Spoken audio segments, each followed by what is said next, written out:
ansiedade. O irmão Israel trabalhou semana passada profundamente o versículo 25, abordou também o versículo 26, brevemente, sim, né? E a gente vai continuar nessa abordagem e vamos ler vamos, na verdade, estudar até o versículo 30 hoje, ok? Então nós vamos partir de onde Israel parou, ainda falando sobre as aves, que é uma ilustração sobre o corpo e o que a vida, né? Não desejosos pela vida, quanto ao que é a vez de comer ou beber, nem pelo vosso corpo, quanto ao que é a vez de vestir, ok? Mateus 6, do versículo 25 ao 30. Vamos ler o texto todo, do versículo 25 ao 30, e depois a gente dá início às partes da nossa EBD de hoje. Diz assim a palavra de Deus em Mateus 6, do versículo 25 ao versículo 30. Mateus capítulo 6, versículo 25 a 30, lembrando que nós estamos no Sermão do Monte, ok? Por isso vos digo, não andeis ansiosos pela vossa vida, quanto ao que haveis de comer ou beber, nem pelo vosso corpo, quanto ao que haveis de vestir. Não é a vida mais do que o alimento, e o corpo mais do que as vestes? Observai as aves do céu, não semeiam, não colhem, nem ajuntam em celeiros, contudo o vosso Pai Celeste as sustenta. Porventura não valeis vós muito mais do que as aves?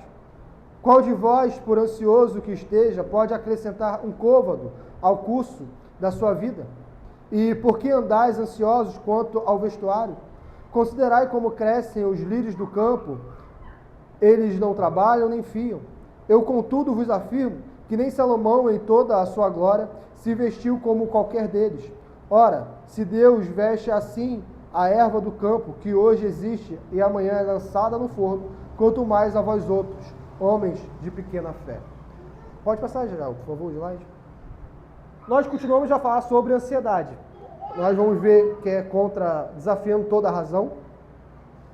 Ou seja, a ansiedade, vamos falar a conclusão, por exemplo, do estudo, que a ansiedade, ainda mais nós que somos cristãos, a ansiedade desafia a razão. A ansiedade ela é algo irracional. Tudo bem? A gente vai seguir falando disso. E por que nós precisamos falar sobre ansiedade? Porque, primeiro, está na palavra de Deus. Isso é um ponto. A palavra de Deus fala bastante sobre ansiedade. E nós vivemos em uma sociedade em que diversas vezes trata a ansiedade de maneira equivocada. O irmão Jael trabalhou semana passada sobre que a ansiedade é uma quebra do primeiro mandamento, que a ansiedade não é, biblicamente falando, um problema médico, é um problema da alma, que a gente não vai entrar nisso, mas é claro que pode refletir, a ansiedade pode refletir no corpo, pode ter efeitos no corpo, mas em última instância é o problema da alma. Não é porque é algo normal. Em qual sentido que é normal? No sentido que nós vivemos, ainda mais se nós conversamos com os ímpios, por exemplo, praticamente todos os ímpios são ansiosos. Todos os ímpios. E se nós conversarmos com muitos crentes também vivem ansiosos. Então é algo normal? É algo normal. Agora, é algo que é certo? Não é algo certo. Não é algo certo. Normal, ou seja, está aí, no mundo. Está no mundo. Infelizmente, não é algo anormal. Não é anormal a gente ver alguém ansioso. Não é algo anormal. É nesse sentido. Ok? Então, nós vamos continuar a falar sobre ansiedade. Nós vamos seguir o Martin Lloyd Jones. E nós vamos trazer também o Hendricks, que ele comenta o Sermão do Monte. Nós vamos trazer algumas citações dele. Pode passar já, por favor. William Hendricks diz assim, ele comentando, isso aqui é porque a gente vai fazer a ligação do estudo de Israel para o nosso estudo, tudo bem? Quem vos muniu do maior, ou seja, vida e corpo, estudo de Israel, não vos fornecerá também o menor, ou seja, comida, bebida e roupa? não é a vida mais importante que a comida e o corpo mais importante que a roupa? Então não confundais as prioridades. O Hendricks disse. Pode passar, Gel, por favor. E o Martin Lloyd Jones vai dizer que do 26 e 28, que é essa a analogia que nós vamos ver entre criação que Cristo faz, pode-se notar que, neste ponto, o argumento do Senhor já não se alicerça sobre a ideia do maior em relação ao menor, antes dá-se justamente ao contrário. Ou seja, em qual sentido?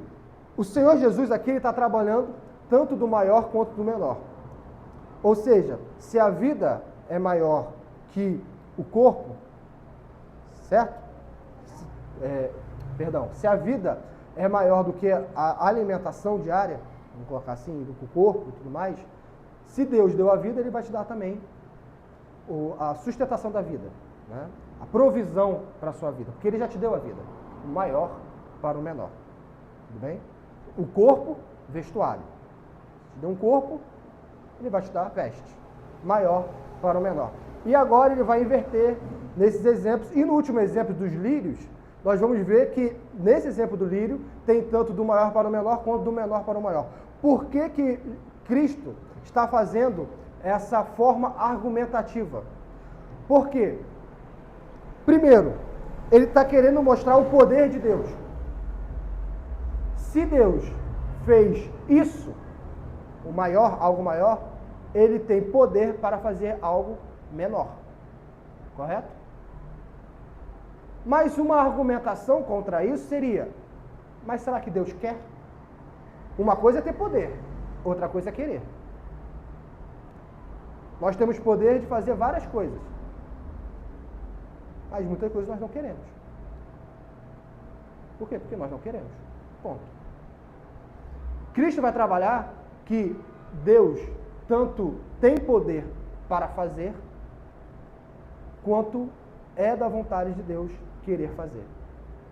E aí ele vem e utiliza do menor para o maior.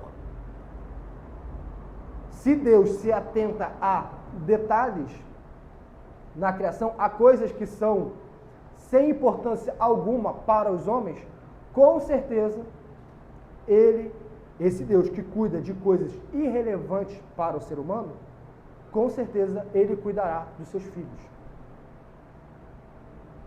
Maior para o menor e do menor para o maior. É do versículo 25 ao versículo 30, Martin Lloyd Jones vai abordar. Pode passar, Gel, por favor. E nós vamos ver que Cristo está utilizando tanto a questão das aves, quanto a questão do vestuário, quanto a questão dos lírios, aves e lírios. Ou seja, a relação do cristão com a criação. E a relação do cristão com a criação, ela está sendo feita, essa analogia, em qual contexto? Em um contexto de ansiedade. Tudo bem até aqui? Então vamos abrir os versículos bíblicos para nós entendermos um pouco mais sobre isso. Vou pedir para que Tayane abra Neemias 9, 6. Áquila, Salmo 33, versículo 6. Douglas, Isaías 44, versículo 24. Gabriel Falcão, Jeremias 32, 17. Jéssica, Colossenses 1, 16. Dayana, Salmo 8, versículo 1 a 9. Aqueles que podem abrir, agora eu já esqueci quem eu enumerei. Tá? Eu já esqueci. Aquele que foi denominado, por favor, não esqueça. Quem é sabe, perfeito. Então, esse quem é sabe, quem abriu Neemias 9, 6 pode ler, por favor. Só tu és, Senhor, tu fizeste do céu dos céus e todo o seu exército, a terra e tudo quanto nela há, os mares e tudo quanto há neles. E tu prefus desertos a todos convidas, e o exército dos céus te adora. Salmo 33, versículo 6.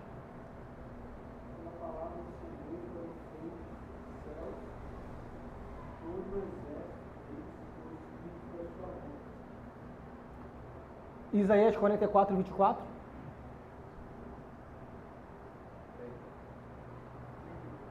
É quem? Assim diz o Senhor, que te redime, o mesmo que te formou desde o ventre de uma terra. Eu sou o Senhor, que faço todas as coisas, que sozinho estendi os céus e sozinho extrairei a terra. Jeremias 32, 17. Ah, Senhor Deus, eis que tu fizeste os céus e a terra com teu grande poder e com teu braço estendido. Nada é demasiadamente difícil para ti. Colossenses 1, 16. Pois nele foram criadas todas as coisas, nos céus e sobre a terra, as visíveis e as invisíveis, sejam tronos, sejam soberanias, quer principados, quer potestades. Tudo foi criado no meio dele e para ele. Dayana, agora, Salmo 8, 1 a 9. Ó Senhor nosso, quão magnífico em toda a terra é o teu nome. Nos impuseste dos céus a tua majestade. Da boca de pequeninos e crianças de peito, suscitaste força por causa dos teus adversários, para fazeres emmudecer o inimigo e o vingador. Quando contemos os teus céus, obra dos teus dedos, e a lua e as estrelas que estabeleceste, que é o homem que tem te lembras, e o filho do homem que o visites. Fizeste-o então por um pouco menor que Deus, de glória e de honra coroaste. Deste-lhe domínio sobre as obras da tua mão, e sob seus pés tudo lhe puseste.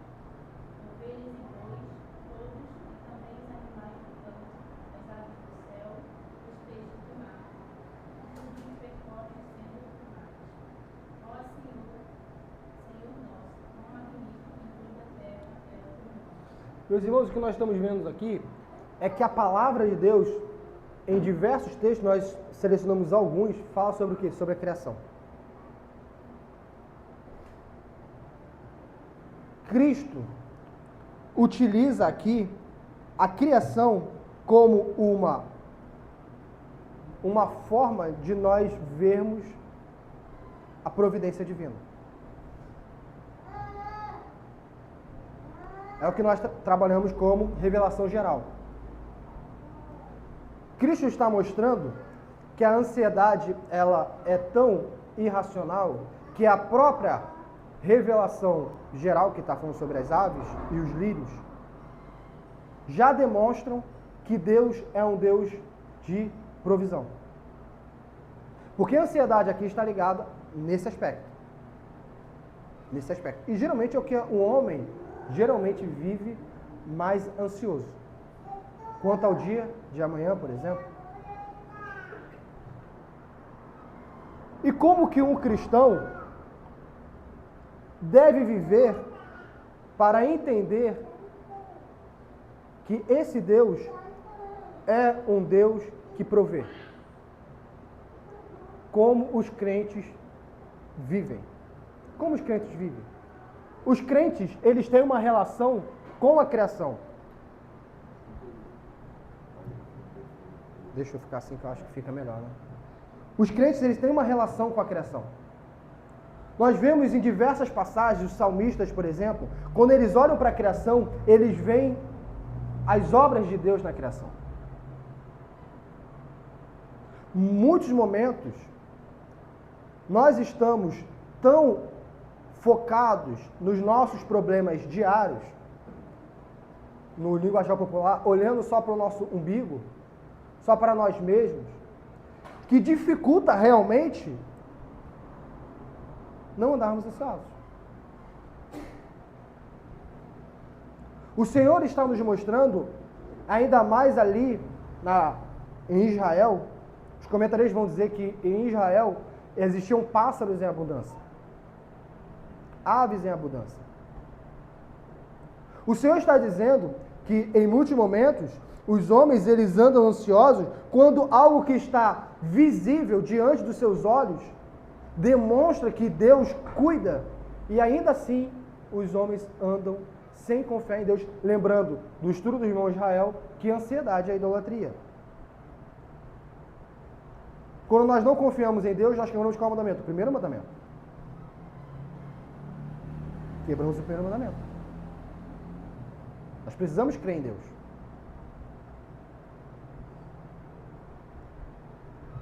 O cristão, ele precisa ter uma relação com a criação.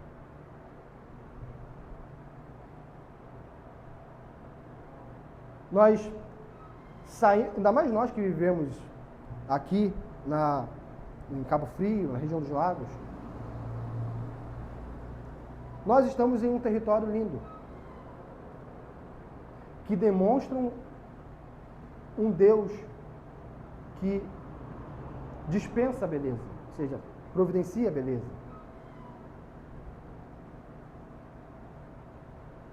Mas ainda assim, quando nós olhamos para a criação, nós não conseguimos ver as obras de Deus.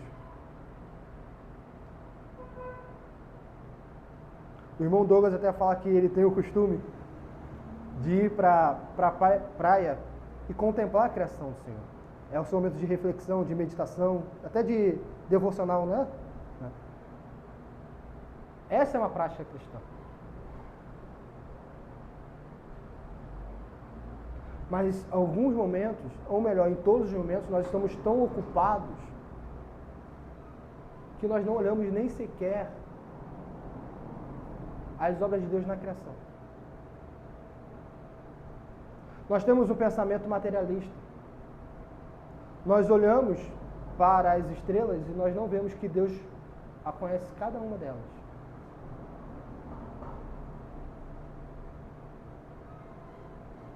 São apenas gases.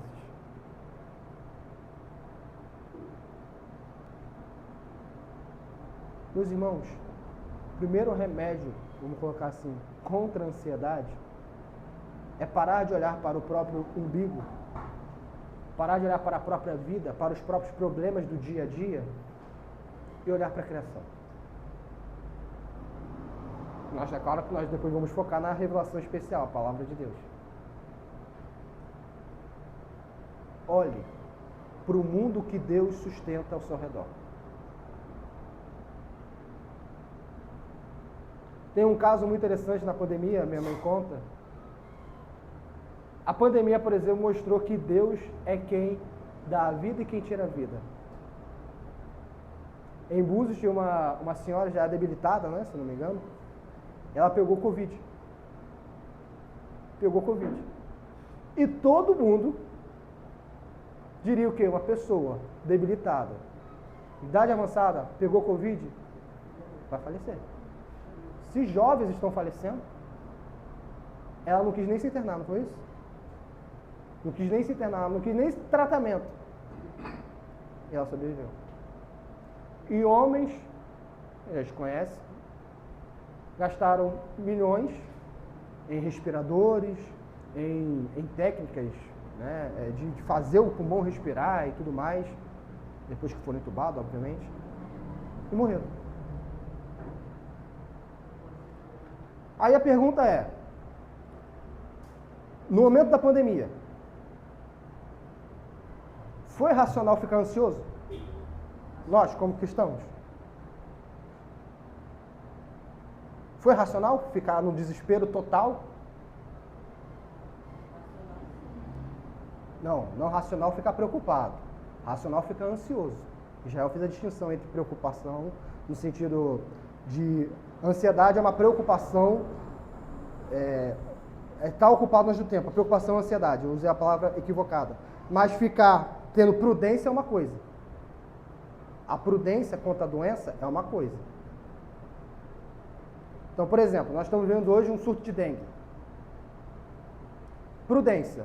Eu vou chegar na minha casa, vou ver se tem algum pneu que tem água acumulada, vou ver se tem algum vaso de planta com água acumulada. Isso é o quê? Isso é prudência.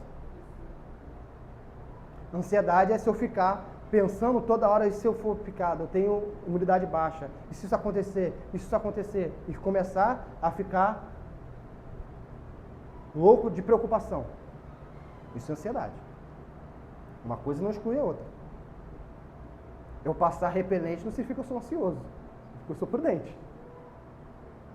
Então, uma pessoa seguir, na época da pandemia, os preceitos médicos que eram viáveis, é uma pessoa prudente. Agora, uma pessoa que ignorou o próprio modo de viver, ignorou a própria humanidade, as próprias necessidades, por exemplo, espirituais, e ficou numa ansiedade de e se eu morrer, e se eu pegar o vírus, e isso, e se... Aí não. Aí não. Por quê? É o que o próprio Cristo fala. Acabou que eu abri Salmo 8, depois a gente volta para Salmo 8. Mas é o que o próprio Cristo fala. Versículo 27. Isso aqui deveria ter sido o versículo da pandemia. E outras doenças vão vir, meus irmãos. Outras doenças vão vir. Talvez não na magnitude de uma pandemia. Qual de vós, por ansioso que esteja, pode acrescentar um côvado ao curso da sua vida?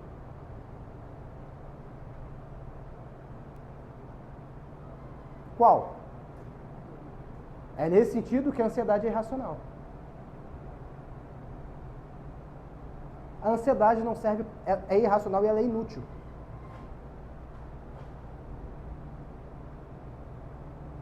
Qual é o proveito de andar ansioso? Então, nesse sentido, um dos primeiros... A gente vai agora tratar sobre a irracionalidade da ansiedade, com uma citação, mas no primeiro sentido, nós precisamos, para combater a ansiedade, parar de olhar apenas para os nossos problemas diários, parar de olhar apenas para a nossa vida, para o nosso próprio umbigo, e olhar para a criação, para o palco de Deus. E não olhar para a criação e ficar somente nisso. A criação manifesta a glória de Deus. É o que o Lutero falava, o homem natural ele é encurvado em si. O cristão não pode, porque o cristão não é um homem natural. O Vinícius fala muito sobre visão de túnel. E a ansiedade é isso, é visão de túnel. Nós só olhamos para os nossos problemas. É somente para aquilo. Mas, Senhor, eu estou, exemplo, né? Sei lá, prestando vestibular, mas eu não sei se quando a faculdade chegar no 4º ano eu vou conseguir pagar. O Senhor tem te dado condições de pagar o 1º, o 2º e o 3º ano? É claro que a gente tem que fazer o planejamento correto. A gente vai trabalhar sobre isso também. Mas alguns problemas futuros, de filhos é um exemplo. Mas se eu tiver filho, o que vai acontecer? Eu não tenho...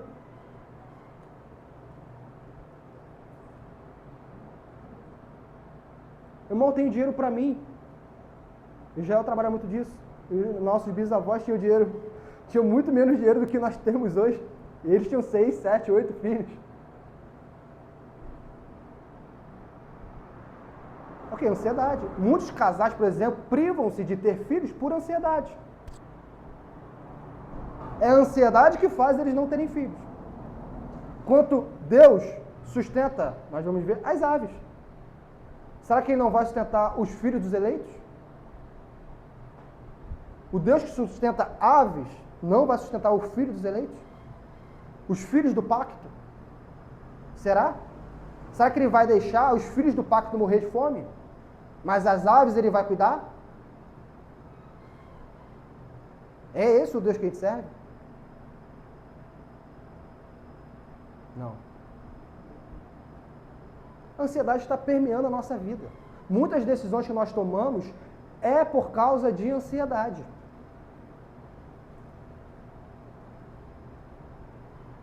E nós vamos contra a palavra de Deus por causa de ansiedade.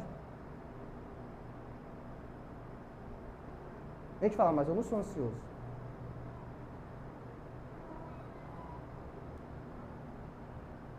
Será? Será mesmo? Pode passar, João, por favor. Vamos abrir Gênesis 3:19. Quem não abriu foi Vinícius, né? Israel não abriu. 3:19, por favor, Israel. Gênesis 3:19.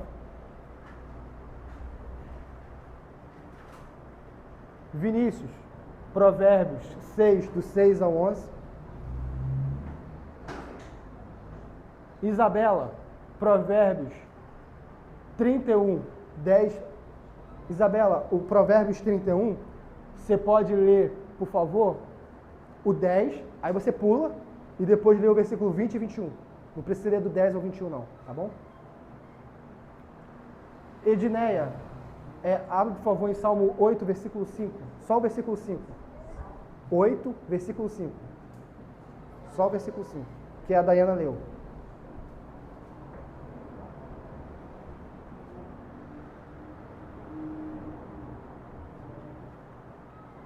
Israel, Gênesis 3, 19. Pode ler, por favor. Do suor do rosto comerás o teu pão, até que tornes a terra, pois dela foste formado, porque tu és pó, e ao pó tornarás. Provérbios. Vai ter nosso amigo preguiçoso, considera os seus caminhos e se sabe. Não tendo ele chefe, nem oficial, nem comandante, no exílio prepara o seu pão, na cega ajunta o seu mantimento. Ó preguiçoso, até quando ficarás deitado? Quando te levantarás do seu sono? Um pouco para dormir, um pouco para tosquenejar, um pouco para encruzar os braços no bolso. Assim sobreviverá a tua pobreza como ladrão, e a tua necessidade como um homem mau. Obrigado. Só no... Isabela, pode ler.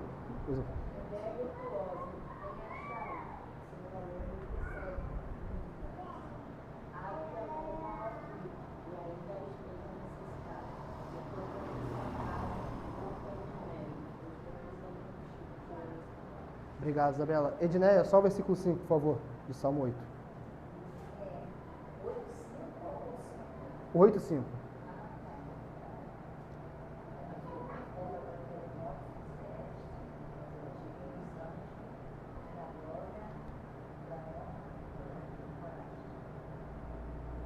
Somente isso, que a Dayana já leu o restante. Então o que nós estamos vendo aqui?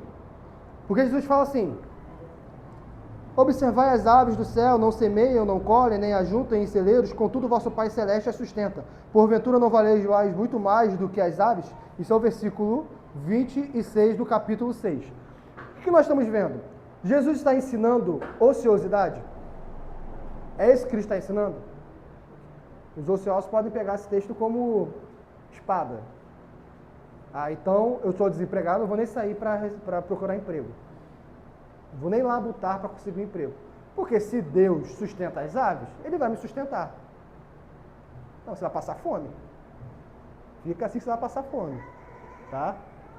Então, por que não? O Mastor Júnior vai trabalhar aqui a forma como Deus ordenou na ordem da criação que os homens obtessem o seu sustento por provisão divina. E a forma como as aves tivessem o seu sustento também por provisão divina, as duas formas são diferentes. O provedor é o mesmo. O provedor é Deus. Mas o homem precisa o quê? Trabalhar. Douglas já leu o versículo pós-queda. Aí no suor do seu rosto trabalharás. Mas o trabalho já é algo antes da queda, pré-queda. É um mandato cultural. Tá? Mandato cultural. Trabalha ele com a criação, salvo engano. Tá? Provérbios 6, aquele que sintetiza o que Vinícius leu. Vai ter com a formiga ou a preguiçoso. Toda criança aprende isso. Por quê? Porque elas são um exemplo. Elas trabalham no verão, para que quando chega o inverno, elas tenham provisão. Então, quando Deus está falando, ou seja, o próprio Cristo falando aqui, que nós devemos descansar na providência divina, não significa que nós não devamos, como Israel já trabalhou isso, nós devemos trabalhar, não devamos fazer também o nosso pé de meia, vamos colocar assim. Não significa que nós não devamos nos preparar para a aposentadoria, nós não devemos nos planejar para um futuro, guardar dinheiro não é pecado, meus filhos. Na verdade, é aconselhado em várias passagens das Escrituras. O acúmulo das riquezas, acúmulo, por questão de não crença na provisão divina é um pecado. Ou seja, eu vou acumular, porque vai que... Ou seja, já não é nem um planejamento, é falta de fé, é idolatria. Enquanto Deus fala para nós repartirmos o que nós temos. O mesmo Deus que fala para nós repartirmos é o Deus também que, em Provérbios, fala para nós termos prudência e guardarmos dinheiro. Recursos, vamos colocar assim. A mulher virtuosa que a Isabela leu, dificilmente ela faz roupa para o inverno no primeiro dia de inverno. Por quê? Porque se ela fizer isso, o que vai acontecer? Todo vai passar frio. Em Israel neva. Ela fazia isso quando chegava o inverno? Não. Ela se preparava para o inverno. Então, Deus não está nos ensinando a nós não nos prepararmos para as situações da vida, para nós vivermos em ociosidade. E ao mesmo tempo em que o ensino de Jesus é sobre isso, o que é o final? O final é, porventura, não valeis vós muito mais do que as aves? É o versículo que a Edneia leu. Versículo 8 do capítulo, versículo 5 do capítulo 8, que é sobre a dignidade do homem. Deus está falando que o homem tem um valor superior à criação. É o próprio Cristo falando. Porventura não valeis vós muito mais do que as aves? Esse versículo, por exemplo, deveria ser ponto cabal para um cristão não ser vegano por questões de acreditar que a vida do animal tem tanta validade quanto a vida humana. Porque não tem. Não tem. Nós devemos cuidar bem dos animais. O Provérbio fala isso. Deuteronômio tem regulamentações para cuidarmos bem dos animais. Mas uma coisa de cuidar bem do animal não significa que o valor da vida do animal é igual ao valor da vida humana. O homem é a coroa da criação. O homem vale mais que os animais. O homem vale mais que os animais. Fizeste um pouco menor que Deus. Esse versículo ele pode ser traduzido Deus ali como anjos, que é como está em Hebreus, porque a palavra, se não me engano, é Elohim, e Elohim pode ter uma tradução hebraica, tanto Deus como anjos. Paulo, o escritor de Hebreus, traduz como anjos. Tá? Então, é anjos. Por quê? Porque a melhor tradução está no Novo Testamento. Pode passar, João, por favor. Se Deus faz provisão mesmo para... É o Hendricks vai dizer. Se Deus faz provisão mesmo para essas criaturas inferiores, por que inferiores? Porque os homens são superiores. O valor da vida humana é superior ao valor da vida dos animais. Uma árvore não tem o mesmo valor do que um homem. Isso quem prega é o panteísmo. O panteísmo prega isso. O cristianismo não prega. Não prega isso. Quanto mais não terá ele cuidado de vós, que fostes criados à sua própria imagem. Aonde reside a dignidade do homem? Reside na Constituição Federal Brasileira? É ali que reside?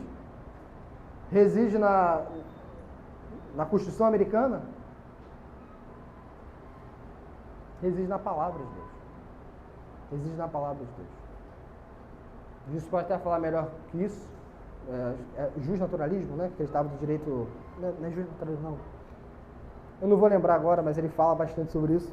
Sobre a questão de que a dignidade do homem como algo positivado, como algo que tem que estar inerente à lei, foi derrubado por regime nazista, não é isso? Depois nós temos uma outra fase do direito, né? Que vai falar, aí é o juiz natural, eu não sei qual que é a fase aí, depois os irmãos perguntam a mim se ele quiser falar agora. Mas essa questão que a dignidade do homem não reside na lei. E nós, ainda mais nós presbiterianos, a nossa tradição, a escocesa, sabe muito bem disso. Porque quando a lei foi contra o culto, o cristão foi contra a lei. Os presbiterianos foram contra a lei. E até mesmo em Atos dos Apóstolos. Então, lei não dá dignidade do homem. Lei não dá dignidade ao homem.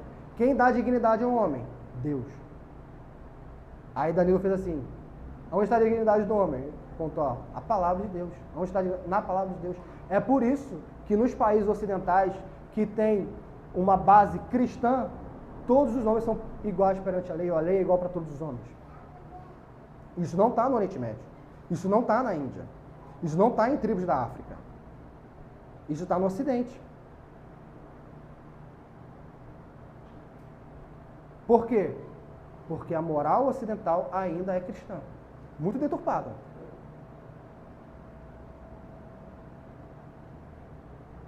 O homem tem dignidade.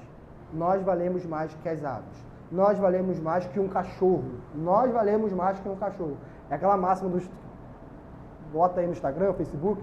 Se tiver que salvar a vida de um cachorro... Parece que está pegando fogo. Você tem que salvar a vida do seu cachorro ou de um ser humano que você não conhece. Aí você fala, salva a vida do meu cachorro. Está errado essa resposta. Um homem vale mais que o cachorro. Entre um homem e um cachorro, é um homem. Porque o cachorro não foi criado à imagem de Deus. O homem foi criado à imagem de Deus, por mais que seja o vizinho chato, ele foi criado à imagem de Deus. Foi criado. O cachorro não foi. Aí você olha para aquele vizinho ali e fala, nossa, entre esse vizinho e o meu cachorro, eu prefiro o meu cachorro. Mas, e esse vizinho foi criado à imagem de Deus. Peguei ele pequenininho, esse vizinho está morando aqui há 3 meses com som alto o dia todo. Mas a gente tem que entender, vida humana é maior do que a vida de qualquer animal. Okay? E é interessante, né? Porque na sociedade em que nós perdemos o valor da vida humana, nós perdemos a orientação divina sobre criação, sobre vida humana, é a sociedade mais ansiosa. É a sociedade mais ansiosa. Pode passar, João, por favor. Marshall Jones vai dizer, há uma grande diferença entre os modos como as aves, é o que nós falamos sobre a provisão, da ociosidade, como as aves e os homens são sustentados. No caso das aves, esse alimento lhes é providencial. No caso dos homens, um determinado processo está claramente envolvido. O homem precisa arar a terra. Né? No nosso caso, nós precisamos trabalhar, para quem trabalha por CLT, precisa trabalhar 30 dias para conseguir o seu salário. A gente precisa trabalhar. Como Deus responde à oração do Pai Nosso, que é o nosso cada dia das hoje? Ordinariamente, através do trabalho. Ordinariamente. Quando nós somos privados disso, através da ajuda. Mas é assim que Deus responde à oração do Pai Nosso. Ele te dá um emprego. Dá um emprego para você trabalhar. Esse argumento final, esse é o argumento final do verso sobre a vida humana, derivado da verdadeira grandeza e dignidade do homem e, sobretudo, do homem crente. Por que, sobretudo, do homem crente? Porque o contexto aqui, o Sermão do Monte é destinado para quem? Nós vimos isso na introdução, tanto com o pastor Fernando, quando foi relembrado com quem deu o primeiro estudo entre nós aqui do Sermão do Monte, não sei se foi Vinícius ou Jael. Para quem foi destinado o Sermão do Monte, meus irmãos? Quem? A quem? Jesus está falando para quem? Discípulos. Para crente. Está falando para os seus discípulos. O Sermão do Monte não está sendo destinado para ímpio. Então, de certa maneira, o remédio bíblico contra a ansiedade, o remédio bíblico, estou dizendo, o ímpio não pode ter. O ímpio não pode ter. Não pode. O remédio bíblico. O remédio bíblico ele nunca vai ter. É que um pastor fala, não sei se é o Paulo Anglada, né? Que ele usa um exemplo de um irmão fala, pastor, só precisa aconselhar fulano de tal. Mas fulano de tal é ímpio. Mas ele precisa desse conselho. Ele queria os efeitos do cristianismo, que o pastor aconselhasse para um casal ímpio, obtivesse os efeitos do cristianismo sem ter Cristo. Aí o pastor falou, não, para eles eu preciso pregar Cristo. Não tem como eu aconselhar eles a andarem e terem os efeitos do cristianismo, de um bom casamento, que um casal que vive na palavra de Deus vai ter, um casal que vive na palavra de Deus vai ter um casamento superior do que o casamento de um ímpio. Que vive na palavra de Deus. Agora, se vive nas suas próprias opiniões, um homem e a mulher, aí vai ter tanto conflito como um ímpio, ou até conflitos piores. Agora, um casal que vive na palavra de Deus vai ter um amparo da palavra de Deus. Então, para o ímpio, ele precisa do quê? Um ímpio que anda ansioso, ele precisa de Cristo. O remédio bíblico é esse. O remédio bíblico. Nós não vamos entrar em outras esferas. Mas o remédio bíblico é, ele precisa de Cristo. Então, isso aqui não é sermão do monte. E muitas das vezes a gente quer usar promessas que Cristo dá para cristãos, para crentes, a gente quer pegar essas promessas e jogar para ímpio. Aí o ímpio está ansioso, aí a gente quer jogar a promessa que é para crente e para ímpio. Por quê? Porque o versículo, ele está... Vamos perceber aqui, por mais que o homem tenha dignidade, e por mais que Deus esteja alimentando todos os homens da terra, isso é um fato, mas o cuidado especial de Deus aqui é dispensado a quem? Aos cristãos. Por quê? Porque ele está falando do Pai Celeste. Aí eu vou lembrar, eu acho que eu não estou errado, foi Israel que deu um estudo sobre isso, que Jesus, na oração do Pai Nosso, falou, né? Pai Nosso que está nos céus, que Deus não é pai de todo mundo. Ele pode ser pai no sentido criacional, mas no sentido de pai, adoção, família, ele não é pai de todo mundo. Ele é pai de quem? Dos crentes. Dos crentes. Então a certeza que Deus vai cuidar é de quem? Do crente. Eu nunca vi quem? Um justo mendigar o pão.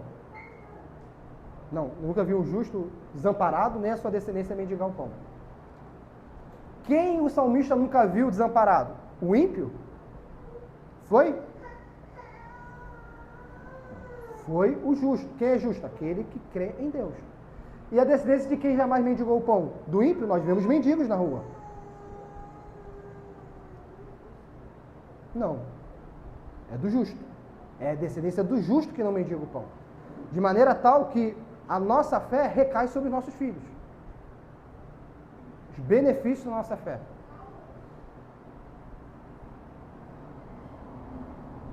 Pode passar, Jean. O segundo paralelo nós vamos ler agora sobre os lírios. Vamos ler. Jesus segue.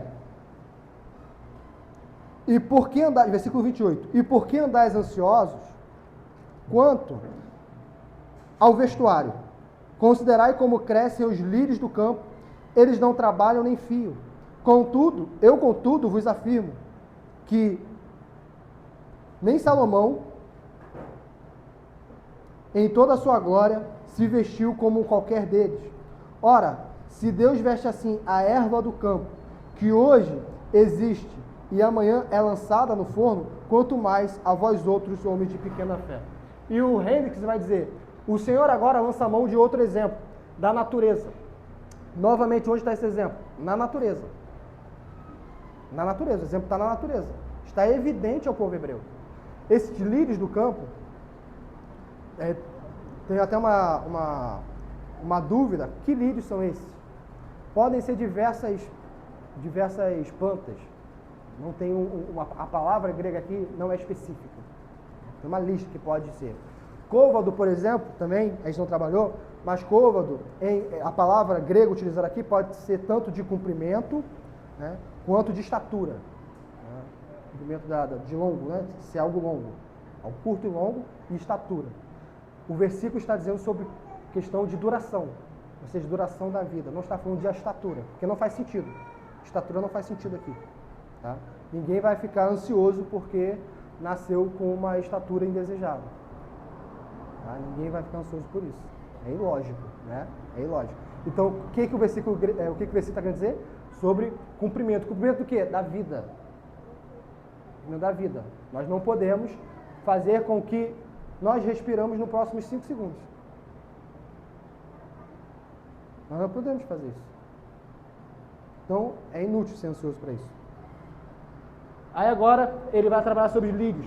Em linha com o seu ensino sobre a provisão divina de alimentos para que uma pessoa possa conservar a vida, ele agora demonstra que Deus também é quem provê roupa para cobrir o corpo dessa mesma pessoa. Deve-se notar que no versículo 26 a 30, tomados em sua inteireza, temos uma elucidação e elaboração ordenadas do versículo 25. É por isso que o estudo de hoje está muito semelhante também ao estudo de Israel. Tá? Então Jesus prossegue falando da irracionalidade da preocupação, a fim de que os homens possam depositar sua plena confiança no Pai. Ou seja, homens de pequena fé. É o cume desse argumento aqui. Homens de pequena fé. Pode passar, Gel, por favor. Vamos abrir. Eu não sei agora quem não abriu. Minha mãe abre, por favor, Romanos 8, 23 a 26. Quem não abriu? Ah, ela já abriu algum? Mateus. Mateus 8, 23 a 26. Karen. É Karen, não é? Mateus 14, 31. Alguém mais não abriu? Acho que todo mundo já abriu, né? Todo mundo abriu? Então, Vinícius mais... A Aline abriu? Não. A Aline tá quietinha. E Danilo não abriu, né? Bom, meus irmãos, vocês fizeram falar para a visitante ali. Já não é mais visitante, já é da casa, mas fizeram ela abrir o texto bíblico e não vocês. Então, faltam Aline e Danilo, né? Então, Mateus 14, 31. Não, ela já vai ser... Não, então peraí, você vai ler depois. Danilo, lê Mateus 16, 8, a Karen Mateus 14, 31. Então vamos lá. Minha mãe, 8, Karen, 14, Danilo, 16. Tudo bem? Pode ler.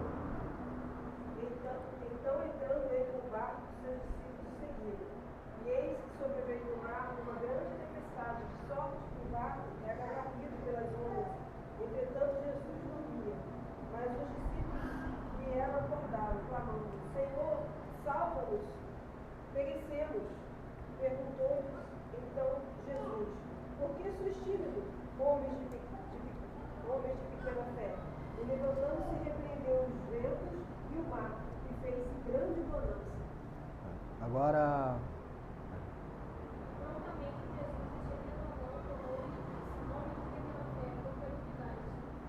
Está no contexto de Pedro.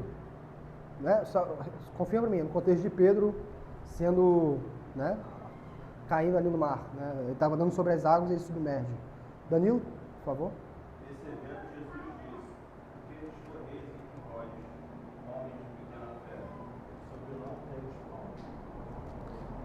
Meus irmãos, a gente só escolheu 3 versículos, mas nós vamos vendo nos evangelhos, isso fica claro, como que para os discípulos de Cristo, esses discípulos, vamos lá, os apóstolos de Cristo, nesses 3 anos que eles andaram com Cristo, Cristo reiteradamente falando que eles são o quê? Homens de pequena fé. Homens de pequena fé. É muito mais fácil, nós vamos voltar a abordar sobre os lírios, mas é muito mais fácil nós apontarmos que a nossa ansiedade é culpa da circunstância. Ah, porque eu estou desempregado.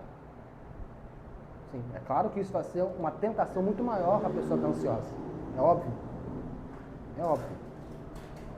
Ah, por causa disso, estou ansioso. Do que aceitar que o problema da nossa ansiedade é a idolatria. E é uma fé diminuta.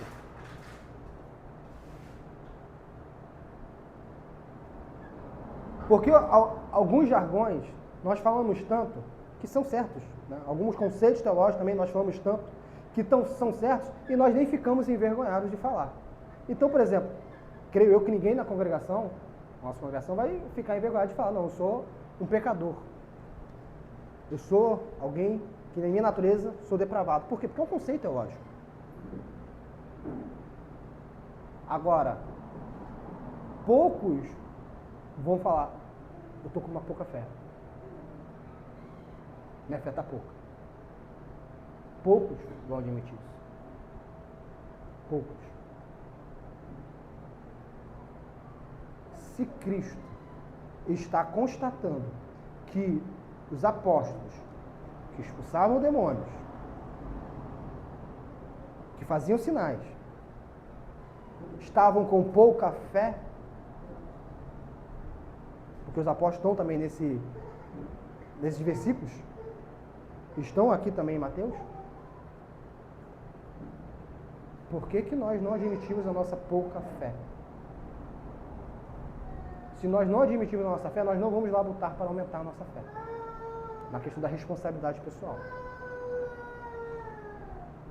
Algumas vezes Deus nos priva de determinadas coisas para provar a nossa fé. E nós muitas das vezes somos, nesse sentido de provação divina, nós não somos aprovados. Ou nós tardamos a ser aprovados. Porque qual a resposta quando Deus vem e nos priva na circunstância? A nossa resposta é fé? É dobrar o joelho e falar, Senhor, aumenta a minha fé. É falar como aquele homem que tinha pouca fé, Cristo constata isso. Porque Cristo fala, precisa-se de fé. E o homem diz para ele, Senhor, conceda a minha fé. Será que a gente ora? Aí está ansioso. Será que a gente dobra o nosso joelho e ora para ter mais fé?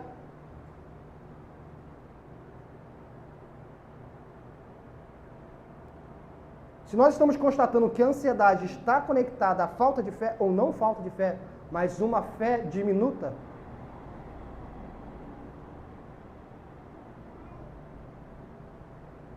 por quê? Porque a ansiedade é, novamente, o estudo de Israel, é quebra do primeiro mandamento.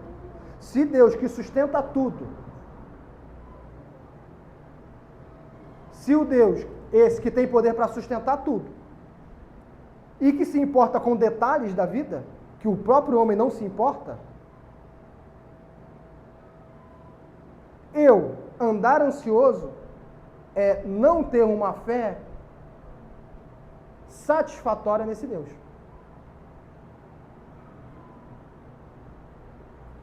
É por isso que nós dizemos, o remédio para a ansiedade,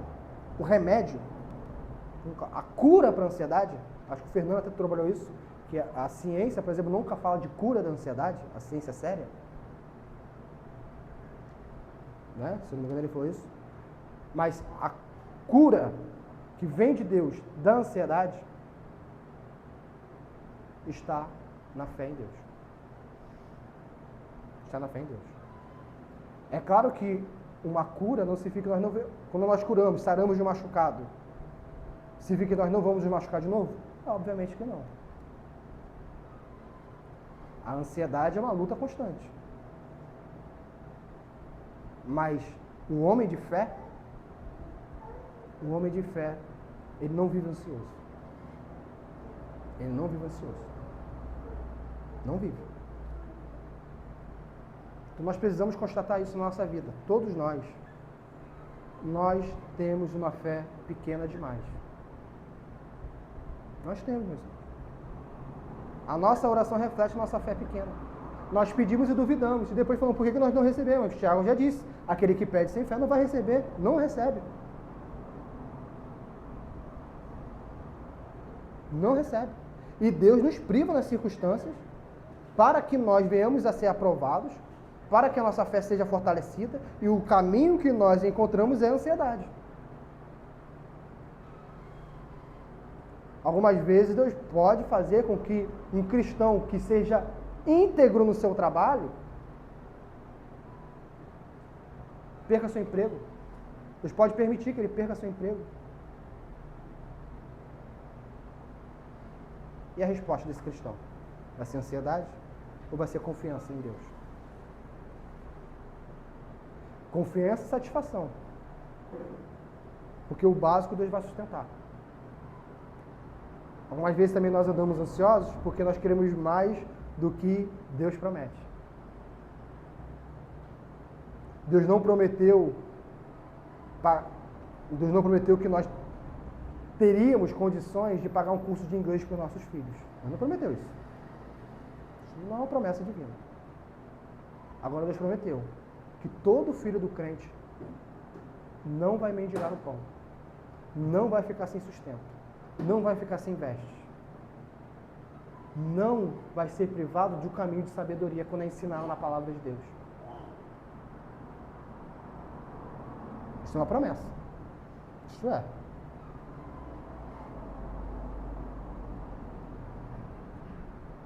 Por favor, Jean. Ele parece ter querido dizer, ele quem? Cristo, ok? Tudo quanto eu disse resume-se nisto.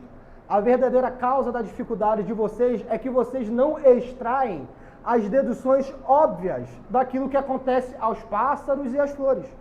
Juntamente com isso, manifesta-se aquela óbvia falta de fé que os caracteriza. Homens de pequena fé. Essa é a causa de toda a dificuldade. Qual é a causa de toda a dificuldade? Homens de pequena fé. Porque Jesus está trabalhando, novamente, questões óbvias. Todo dia que esses hebreus, esses judeus olhavam, todos os dias que eles olhavam para os céus, tinha pássaro. Assim como nós.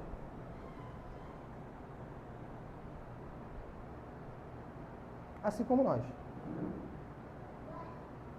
Eles poderiam ver os lírios do campo, a beleza dos lírios do campo. Mas ainda assim, a sua fé pequena os privava de ver algo óbvio. Era óbvio. Pode passar, Jean, por favor. E aqui, a gente volta a falar sobre os lírios do campo.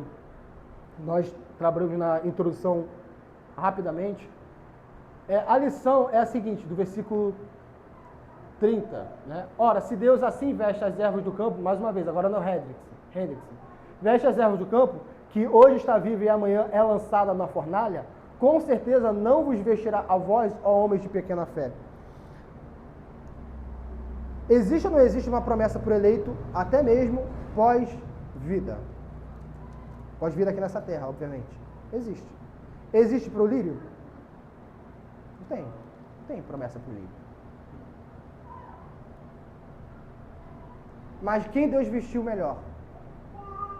O lírio? Quem era mais belo? O lírio? Ou, por exemplo, o filho do rei Davi? Salomão. Que foi o maior rei de Israel. No sentido de abundância, não maior politicamente. Davi foi o maior rei de Israel. Mas no sentido de recurso financeiro.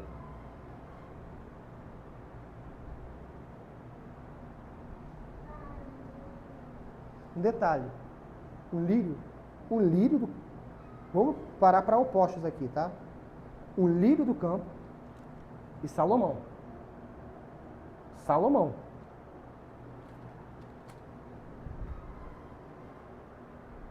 Deparamos-nos aqui com um argumento duplo, ou seja, do menor para o maior, se Deus toma providência em favor da erva, que é de curta duração, ou seja, algo pequeno, certo? Curta duração, menor, certamente que providenciará em favor dos seus filhos, algo maior, cujo destino é agora eterna. E agora, no sentido inverso, do maior para o menor, se Deus adorna as flores silvestres com roupagens tão belas, maior, uma beleza superior, maior, então ele certamente vestirá seus filhos com um vestuário ordinário de que necessitam.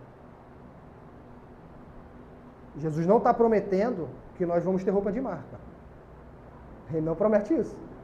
Nós vamos ter dinheiro para comprar aquela roupa, aquela roupa de marca, aquela calça de marca, aquela bolsa de marca, aquele tênis de marca. Jesus não promete isso. Não promete. E ficarmos ansiosos por isso, mostra-nos um amor ao mundo. Porque isso são coisas do mundo. Não que sejam erradas em si, a gente sempre trabalha isso. Não que seja errado. Agora, a ansiedade, porque nós não temos essas coisas, isso é errado. Temos dinheiro para comprar roupas de marcas? Amém. Não é pecado. Temos dinheiro? Trabalhou? Compra. Sem deixar de acudir o necessitado. A Bíblia em nenhum momento fala que ter dinheiro e usufruir desse dinheiro para gozar a vida é errado. Nós tivemos uma série de pregações em Eclesiastes que demonstram isso. Tem dinheiro para viajar? Viaje. Viaje. Sem deixar de acudir o necessitado. Sem deixar de acudir o necessitado. Mas Deus não promete um vestuário de luxo. Não promete. Isso não tem promessa. Jesus denomina os seus preocupados seguidores de homens de pequena fé. Pode passar, Gel. Não era falta, e aqui é importante, não era falta de fé por parte dos seus discípulos que o preocupavam, mas sim a inadequação da fé que eles possuíam. O fato que não tinham fé suficiente. Isso muda. Isso não é uma constatação que nós vamos ter de ficarmos no lugar comum, na zona de conforto. Ah, se os apóstolos tinham uma fé a quem eu também posso ter? Não, em Atos dos Apóstolos nós vemos que tudo mudou. Tudo mudou. Então isso também tem que mudar conosco. Nós precisamos aumentar e crescer desenvolvendo a nossa fé. O cristão precisa. Nós precisamos ter uma fé mais forte do que quando nós nos convertemos. É inadmissível um cristão que passa 10, 20, 30, 40, 50 anos na igreja e tem uma fé de um novo convertido. Espera-se, e a palavra de Deus diz que o novo convertido vai ter uma fé mais fraca, é óbvio. Mas ainda é a fé salvadora, ainda é a fé. Mas ele vai ter uma fé mais fraca. E uma pessoa que está bastante tempo na caminhada, ela tem que ter uma fé mais forte. Porque o Espírito atua nela. É claro que nós temos momentos na vida cristã. Tem momentos que a nossa fé é abatida. Tem momentos que a nossa fé é abatida. Mas, via de regra, a nossa fé é abatida, mas ela não vai para o nível negativo, vamos colocar assim. Ela é abatida, mas ela depois cresce. Ela é abatida, mas ela sempre vai crescendo. É isso que espera-se de um cristão. Eu acho que a próxima slide é de uma reflexão. Já falei bastante, meus irmãos, está acabando a EBD. Eu queria que os irmãos fizessem uma reflexão para a gente continuar tendo agora um momento de... Por quê? Porque facilmente a gente pode ter o estudo, nós tivemos o estudo de Israel, nós tivemos esse estudo de hoje, e o estudo do Vinícius vai acabar, vai fechar esse arco de Mateus aqui 6, essa perícope, tá? Salvo engano, só vai acabar essa perícope. E não é o nosso desejo que, acabando a perícope, nessa sessão, nós continuemos a viver ansiosos. Nós queremos eficácia. Nós queremos, né? Então, e nós oramos por isso. E um erro também, muitas das vezes, é quando andamos ansiosos, nós não compartilhamos a nossa ansiedade. Isso é um erro. Por quê? Porque a oração, ela realmente tem poder, meus irmãos. O irmão orando por nós é algo que tem a sua validade, tem seu poder. A oração tem poder. Ok? Paulo orava pelos santos. Por que nós devemos orar um pelos outros? Porque é o meio pelo qual Deus decretou que as bênçãos fossem dispensadas. Nós acabamos de ver na catecúmena que Deus não decreta somente os fins, mas os meios também. Deus poderia, muitas das vezes, curar uma pessoa imediatamente. Mas o que é falado em uma epístola? Pela imposição de mãos dos anciãos, presbíteros, pela oração da igreja, a pessoa será salva, será curada. É por isso que a gente ora às terças-feiras pelos enfermos, porque é o meio pelo qual Deus ordinariamente cura os seus filhos. E o meio pelo qual Ele nos faz amadurecer quando Ele diz não.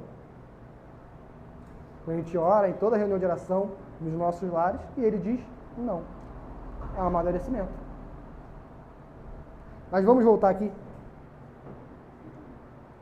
por que a ansiedade é irracional. Eu queria que os irmãos, né, por que nutrimos ansiedade? Por que duvidamos da providência divina? Por que a ansiedade é irracional, meus irmãos? Não, é uma reflexão. Precisa ser algo... Já que a Jéssica está parecendo que quer falar, pode falar, Jéssica. Irracional? É. Todas essas questões que você acabou de explicar a respeito da questão da vontade de Deus, né? A gente aprendeu na aula do semana passada que a ansiedade é reflexo disso, né? Então, a confiança em Deus. Eu acho que mais no âmbito cristão, né? Porque assim, pelo menos pelo que eu entendo, né? Para uma pessoa ímpia, por exemplo, a ansiedade vai ser algo racional, porque ela associa a ansiedade, ela associa a ansiedade a algo normal, Uhum. assim, né? É mais distante de hoje, né? Então, assim, acho que mais voltado para o cristão, né? Porque nós que somos cristãos, somos recursos é justamente irracional por uma pessoa com uma falta de fé, né? Uma pequena fé, e tantas outras questões que foram abordadas aqui, né? Tanto nessa aula quanto na aula passada também. Que é irracional por conta de ser baseada em diversas hipóteses que não necessariamente condizem com a realidade. Então, por isso que tem aquela distinção que você falou no começo da aula sobre a prudência e a ansiedade, né? A ansiedade ela se baseia em uma série de hipóteses que, na maioria das vezes, não vai se tornar concreta. Perfeito.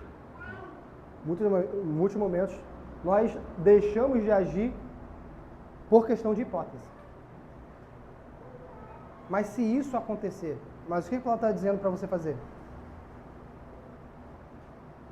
Quando Paulo ouviu o chamado divino para ele fazer missões, ele não tinha certeza do alimento. Mas ele foi. Porque ele sabia que o Deus que o chamou iria sustentá-lo. E, meus irmãos, uma vez que temos hipóteses que nós não confirmemos, ou seja, a hipótese é algo que nós vamos chegar nisso também. A hipótese é algo que a nossa mente cria. A hipótese é algo que a nossa mente cria. Nós criamos possibilidades que não condizem com a realidade. Poxa, eu não tenho dinheiro nem para mim hoje. É aquela massa que a gente abordou aqui. Se eu tiver um filho, como que ele vai ser? Eu não vou ter dinheiro para pagar a faculdade dele, eu estou pagando a minha ainda. Meus irmãos, a criança nem nasceu, a criança nem está no ventre, você já está preocupado com isso.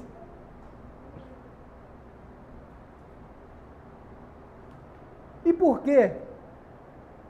Porque, assim, acredito que todos nós já algum momento, já tivemos estudos sobre ansiedade. Em outras igrejas, ou em conversas, e assim por diante. Por que a gente continua a nutrir a ansiedade? É o quê? Outra pessoa.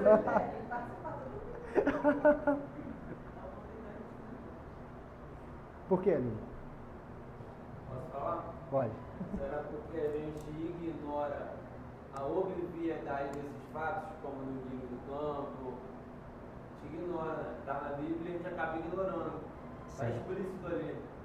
Os lírios são vestidos, as aves têm de comer, a gente simplesmente ignora. E é isso. Ignora. Não dá a devida atenção. Se desse, eu acho que isso não aconteceria. Né? Perfeito. Aline? O pecado do orgulho, da autossuficiência, né?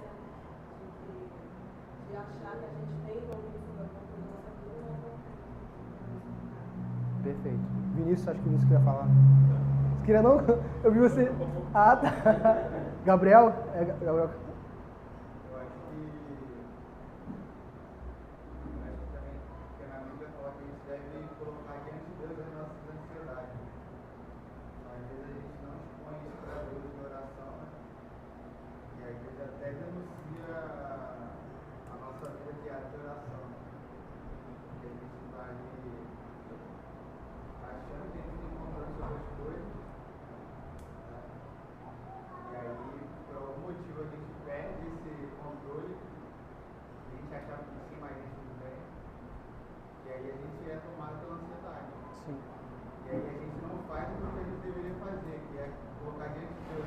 Sim. Para que a gente não fique ansioso e trazer essas verdades à tona, né? Às vezes a gente tem um conhecimento bíblico, pode ser que a pessoa não tenha com tanta profundidade, mas a Bíblia ela traz vários exemplos, né? Sim. De Deus sustentando, de Deus suprindo as necessidades, e às vezes a gente não consegue aplicar isso na nossa própria vida. A gente acha que é uma realidade totalmente distante, sendo que Deus é o Criador do universo. Sim. Nada está distante, fora do seu poder. Então, essa falta de confiança que a gente tem em determinadas situações na nossa vida, né? A gente confia em Deus, mas quando a gente é acometido de uma doença, acometido de alguma coisa, a gente é provado, né? E a nossa confiança, às vezes, ela não está tão firme assim, né? Perfeito. Pouca fé. Eu acho que a causa da ansiedade, da nossa ansiedade, mesmo sabendo que lendo todos os dias, muitos cultos, lendo a palavra de Deus, sabendo quão grande é o nosso Deus, da sua providência, da sua misericórdia, do seu amor, de toda a sua palavra, mesmo assim, nós ainda continuamos duvidando. Então é isso que eu acho que causa ansiedade, é a pouca fé que nós Sim. temos. Sim. Douglas, também está aí. Como a Germana está falando, eu acho que à medida que nós estamos na nossa caminhada cristã, ou seja, quanto mais a gente tem conhecimento racional dos atributos de Deus, do seu poder, do seu eterno decreto, de como ele age na sua providência, de como ele age na obra da criação, quando a gente olha para todos esses atributos da sua onipotência, da sua onipresença, a gente conhece isso racionalmente, isso condena a nossa falta de fé. Porque mesmo tendo todo esse conhecimento racional a respeito de Deus, nós abandonamos tudo isso e olhamos para as circunstâncias, para as hipóteses que nós criamos e agimos com essa falta de fé.